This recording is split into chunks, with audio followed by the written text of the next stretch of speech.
Que é, hein, galera? Então, hoje a gente vai falar de um assunto chato, né? Por que que o seu laudo não foi aprovado pelo INSS? O médico, o psicólogo, ele laudou lá que você não estava apto para o trabalho, né? Que você apresentava algum transtorno, seja de humor, seja qualquer que seja. Você chegou lá no INSS todo feliz para você receber o seu benefício e o benefício foi indeferido, né? Sabe por quê? Porque tem laudo que é escrito dessa maneira, tá?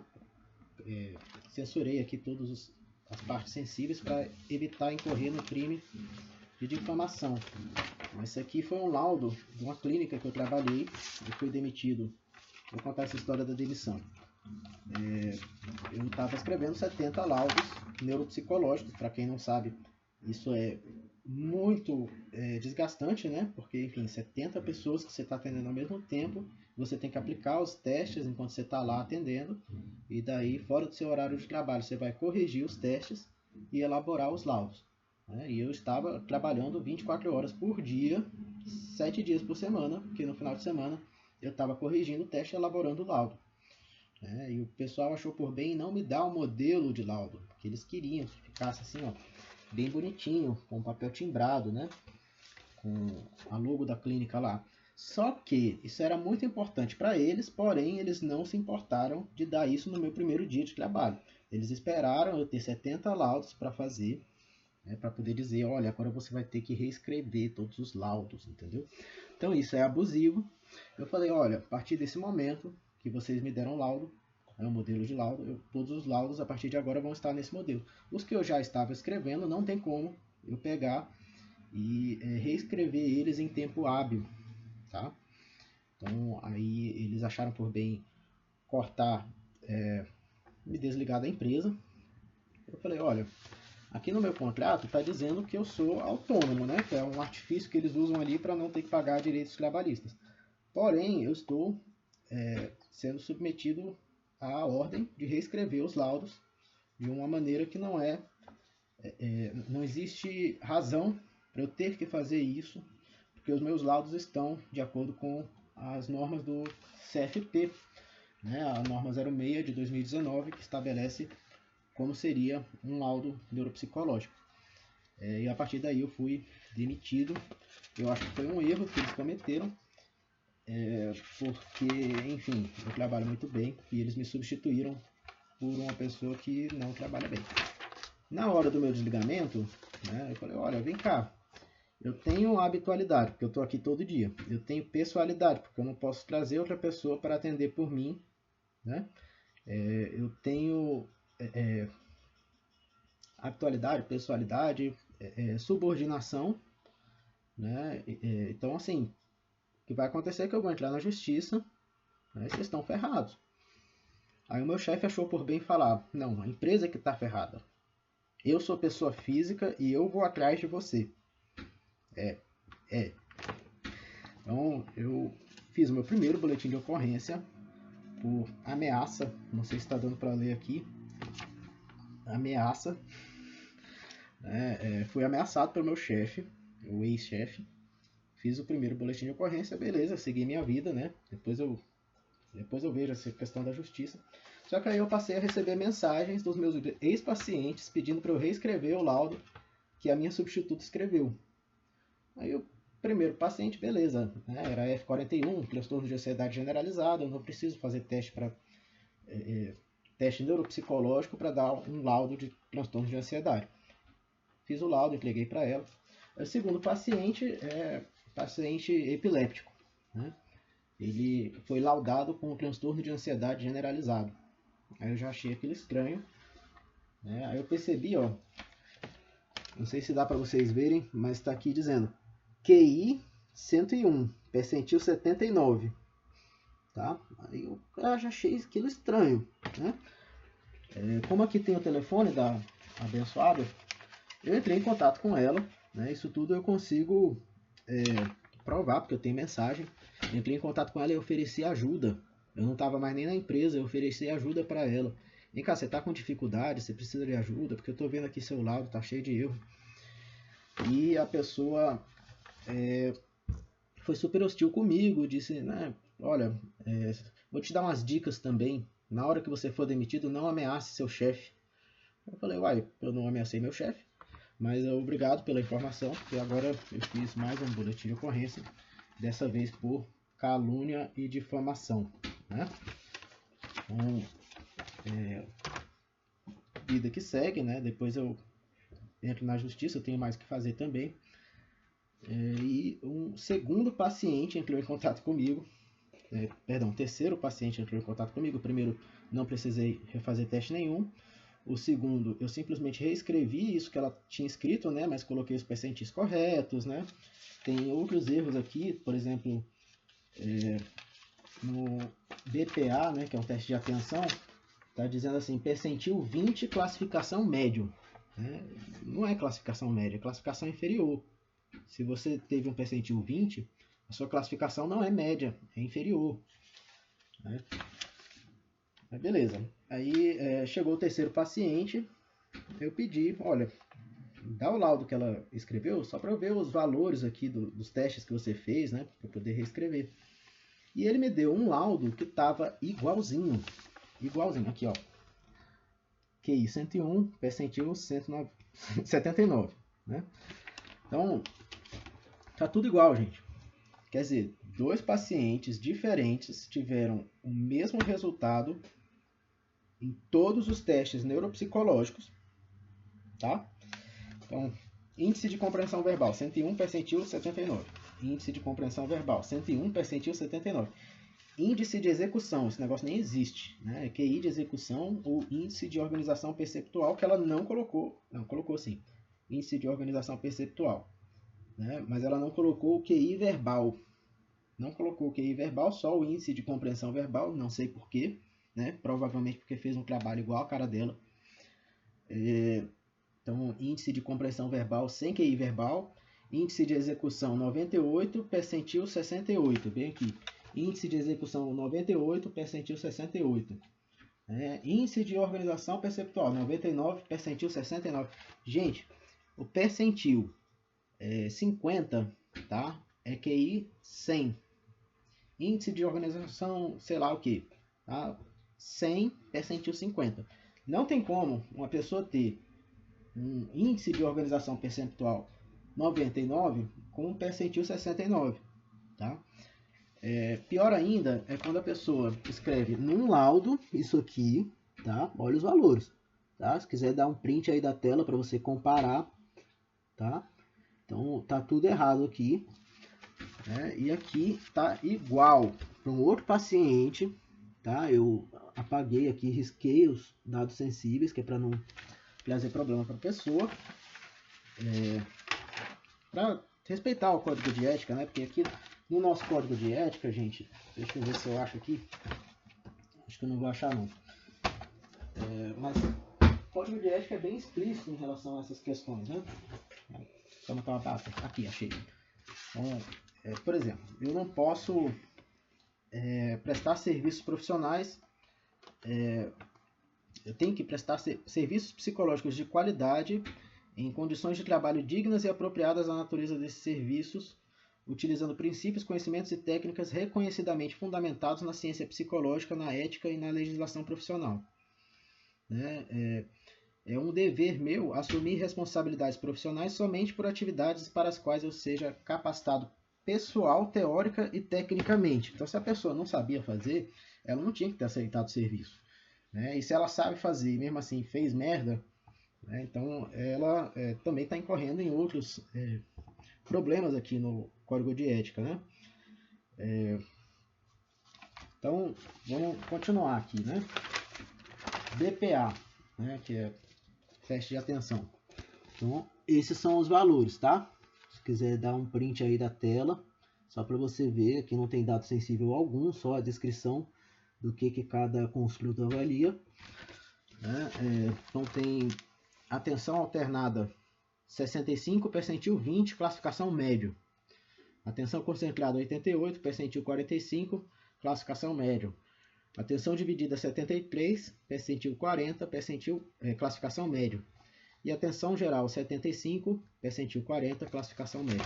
Aí bem aqui, exatamente os mesmos valores para um paciente diferente, né? Que aparentemente conseguiu os mesmos resultados, incrivelmente, né? Nos mesmos testes. Então, atenção alternada, score 65, percentil 20, classificação média. Atenção concentrada 88, percentil 45, classificação média. Atenção dividida 73, percentil 40, classificação média. E atenção geral 75, percentil 40, classificação média. É o déjà vu, né? Vocês já ouviram eu falar exatamente as mesmas coisas. Mas não foi só isso, né? Não para por aí. Nos testes de funções executivas, avaliando no subteste, né? Fluência verbal, leitura, percentil 55, classificação médio. Fluência verbal, contagem, percentil 55, classificação médio. Controle inibitório, escolha, percentil 75, classificação médio superior. E flexibilidade cognitiva, alternância, percentil 55, classificação médio. Aqui a prova, tá? Então, esse o laudo que ela entregou para o paciente. Aqui também, tá? Só para vocês verem que eu não estou mentindo, né? Então, os mesmos valores. Fluência verbal leitura, percentil 55. Fluência verbal contagem, percentil 55. Controle inibitório escolha, percentil 75. E flexibilidade cognitiva alternância, percentil 55. Muita coincidência, né? Que os dois pacientes tenham tido o mesmo resultado em 3 testes, né? Neuropsicológicos. Mas não para por aí, porque a pessoa não pode ser desleixada, né? Ela não consegue ser desleixada assim apenas em testes neuropsicológicos, ela vai também ser desleixada na escala. Então, vamos ver aqui o que o paciente A, quais foram os resultados do teste de personalidade dele, né? O BFP é o teste que eu utilizo também, tá? Então, escala de neuroticismo, score 3,71, percentil 60, classificação médio. Vulnerabilidade, 3,67, percentil 55, classificação médio. Irritabilidade, 6,2, percentil 40, classificação muito alto, para um percentil 40. Né? Muito alto a gente coloca acima de 85. Ele teve percentil 40, classificação muito alta. Então, esse aqui, né, o paciente B, neuroticismo, score 3,71, percentil 60, classificação médio. Vulnerabilidade, 3,67, percentil 55, classificação médio. Irritabilidade, 6,2, percentil 40, classificação muito alta. Até os erros ela repetiu. Tá? Então, realmente... e assim, gente, o INSS não é bobo, tá? O INSS sabe que tem esse tipo de profissional, né? Então, no final, o que é pior para mim, sabe? O que me deixa mais puto, na verdade, não é o resultado do teste. Porque assim, gente, é importante que o teste seja fidedigno, tá? Que a avaliação seja fidedigna. Por quê? Porque essa pessoa que tem epilepsia, por exemplo, ela vai sofrer déficits cognitivos no futuro, com as crises epilépticas, né? Se Deus quiser, isso não vai acontecer, ela vai controlar o problema, né? E vai apresentar ali alguma funcionalidade ainda. Mas quando a pessoa dá um CID errado, né? Quando a pessoa coloca todos os valores dos testes errados, daqui a pouco, quando ela fizer uma outra avaliação, ela não vai ter um pré-teste, né? Um estado pré-mórbido, digamos assim, para comparar. Então a gente não vai saber se a medicação que ela está tomando está resolvendo o problema dela, se está sendo eficaz em conter o avanço da doença ou não. Porque a epilepsia, gente, ela pode ser pequena, sabe? Uma epilepsia focal ali, e enfim, pode estar acontecendo sem que a pessoa saiba, né? Uma crise epiléptica focal, né? Sem que a pessoa saiba. Mas aí o CID também, cara, que daí vai ser problema para a pessoa, entendeu? Ela que não vai conseguir o benefício no INSS, ou ela vai voltar para o trabalho e ter que trabalhar sem ter condições de trabalhar. Né? Quando você pega uma pessoa que é epiléptica, G40, né, e coloca o CID F41, que é de transtorno de ansiedade generalizada, cara, a pessoa não vai ter acesso aos benefícios que ela deveria ter, entendeu? Então, assim, eu fico muito chateado, por quê? Porque já aconteceu de eu laudar um paciente ali no INSS e o INSS não concedeu o benefício, né? Agora, assim, para o INSS, né, o que eu acredito que eles deveriam ver em uma avaliação neuropsicológica antes de conceder o benefício para a pessoa, tá? Lá no final tem as conclusões, tá? Nas conclusões, geralmente, a gente dá o CID, tá? Por exemplo, aqui. Esse paciente aqui, deixa eu ver se é o bipolar. Esse aqui é o bipolar e esse aqui é o... Então, esse aqui, por exemplo, tá? Que tá dizendo aqui, transtorno de ansiedade generalizada para um paciente bipolar, né? Transtorno depressivo para um paciente bipolar, né? E transtorno do estresse pós-traumático para um paciente bipolar. O que vai acontecer? Ele vai tomar a medicação errada, né? Ele não vai ficar afastado do trabalho, porque, gente, esse paciente aqui, eu atendi ele, tá? Ele não tem condições de trabalhar, tá? Ele precisa de um tratamento antes de trabalhar. Possivelmente a gente precisa entrar com um remédio para déficit de atenção, porque o que acontece? Com o tempo, as crises de mania e hipomania vão gerando uma disfunção executiva. Então a pessoa vai ter problemas ali para gerenciar as ações delas, né? Então esse paciente ali já estava tendo episódios de irritabilidade e agressividade que eram perigosos, né? Dirigidos a objetos. Então ele quebrava coisas, né? Coisas caras. Então assim, e ele tem uma profissão que, se ele exercer essa profissão, ele vai colocar outras pessoas em risco, tá? Ele opera máquinas, tá? Vou falar assim bem no genérico, né? Porque a gente tem que respeitar o sigilo, mas ele opera máquinas e ele pode colocar outras pessoas em risco. Ele deveria estar afastado do trabalho e ele não está. Então, o que eu sugiro para o INSS, tá? O que o INSS tem que olhar antes de conceder um benefício a alguém, tá? Primeiro, ler o laudo inteiro. Eu sei que é um saco, mas é importante, tá? Porque a gente está falando ali de uma previdência, né, que já tem um déficit bilionário que cresce a cada ano. Então, se você não quiser afastar alguém que poderia estar apto para o trabalho, você precisa ler o laudo inteiro, tá? Para você ver se está condizente. Então, essa é a primeira dica, ler o laudo inteiro, tá? Segunda dica, ler as conclusões com calma, tá? Porque nas conclusões vão estar assim, impressões diagnósticas, tá? E daí nas impressões diagnósticas, o que a gente vai colocar? Quais critérios diagnósticos que a pessoa preenche? Tem pessoas que não preenchem todos os critérios diagnósticos, então a gente exclui. Por exemplo, se eu laudar transtorno de personalidade antissocial para uma pessoa menor de 18 anos, ela não vai preencher um dos critérios diagnósticos, que é ter mais de 18 anos. Então, se eu estou dizendo que ela tem transtorno de personalidade antissocial, ela tem que preencher todos os critérios, tá? Ela não precisa... tem critérios que são assim, ter pelo menos 3 dos indicadores abaixo. Aí está listando uma série de indicadores que você tem que, né, ir descrevendo quais que a pessoa preenche, entendeu? Então, eu, quando escrevo um laudo, toda vez que eu escrevo um laudo, eu falo quais são os critérios diagnósticos que a pessoa preenche. Se outro profissional faz de outro jeito, está errado, tá? Ou ele está sendo negligente, beleza? E daí, quando você vê lá, você que é do INSS, que está querendo saber se aquele laudo que te apresentaram é realmente válido, tá? Você vai pegar todos os critérios diagnósticos que eu disse que a pessoa preenche e você vai olhar no laudo, tá? Se essas informações foram ditas realmente.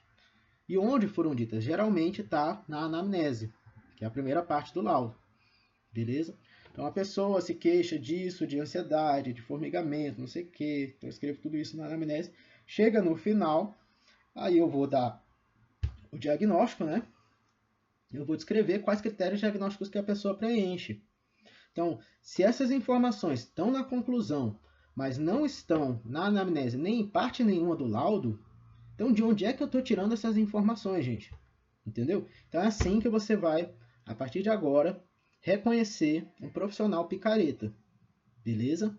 Então, assim, Se a pessoa só colocou o CID, mas não colocou os critérios diagnósticos, cara, se eu fosse do INSS, eu iria pedir para o profissional da área reescrever o laudo, tá? Porque ele fez um trabalho preguiçoso. É o que eu acho, tá? Eu, Felipe, acho isso. Tá? Se ele só colocou impressões diagnósticas, eu não daria benefício para uma pessoa que apresenta um laudo desse. Olha, fale com o seu profissional lá que esse laudo está preguiçoso, que ele precisa reescrever as conclusões e aí depois você volta aqui. Tá? E se está escrito, se está descrito quais são os critérios diagnósticos, você tem que ver se os critérios diagnósticos batem com a anamnese. Porque se não batem, de onde é que eu tirei essas informações, gente?